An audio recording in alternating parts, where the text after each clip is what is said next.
ഒരിക്കൽ ശ്രീകൃഷ്ണ അർജുനന്മാർ ഒന്നിച്ച് ഒരു തുറന്ന രാജവീതിയിലൂടെ പരിസരങ്ങൾ നിരീക്ഷിച്ചുകൊണ്ട് നടന്നു പോകുകയായിരുന്നു. ആ സമയത്ത് ആകാശത്ത് പറക്കുന്ന ഒരു പക്ഷിയെ കണ്ട് ശ്രീകൃഷ്ണൻ അർജുനനോട് ചോദിച്ചു, "ആ പറക്കുന്ന പക്ഷി പ്രാവാണോ?"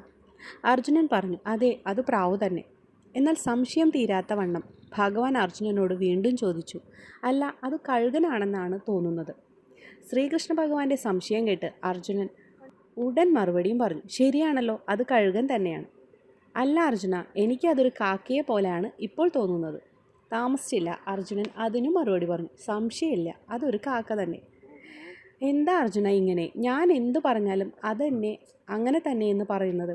ശരിവയ്ക്കുന്ന അർജുനനെ ശ്രീകൃഷ്ണൻ അപ്പോൾ തന്നെ കണക്കിന് കളിയാക്കുകയും ചെയ്തു. പക്ഷെ അതിനൊരു വിധമായ ജാള്യതയോ പരിഭവമോ ഏതുമില്ലാതെ അർജുനൻ പറഞ്ഞ മറുപടിയാണ് ഇവിടെ ഏറെ പ്രസക്തമായിരിക്കുന്നത്. അതെങ്ങനെയായിരുന്നു? "കൃഷ്ണ, എനിക്ക് അവിടുത്തെ വാക്കുകൾ എൻ്റെ കണ്ണിനേക്കാൾ വലിയ വിശ്വാസമാണ്. അവിടുത്തേക്ക് ആ പറക്കുന്ന പക്ഷിയെ കാക്കയായോ കഴുകനായോ പരുന്തോ പ്രാവോ എന്തുമാക്കാം. അവിടുന്ന് കാക്കയെന്ന് പറഞ്ഞാൽ അത് കാക്ക തന്നെ, അല്ല കഴുകനാണെന്ന് പറഞ്ഞാൽ അത് കഴുകൻ തന്നെയാണ്.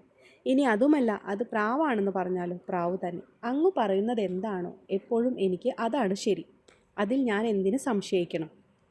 അർജുനന് ശ്രീകൃഷ്ണ ഭഗവാനോടുള്ള ഈ പൂർണ്ണ വിശ്വാസം തന്നെയാണ് അർജുനൻ്റെ വിജയരഹസ്യമായതും ഭഗവാന്റെ പ്രിയപ്പെട്ട ആത്മമിത്രമാകാൻ വലിയ കാരണമായതും.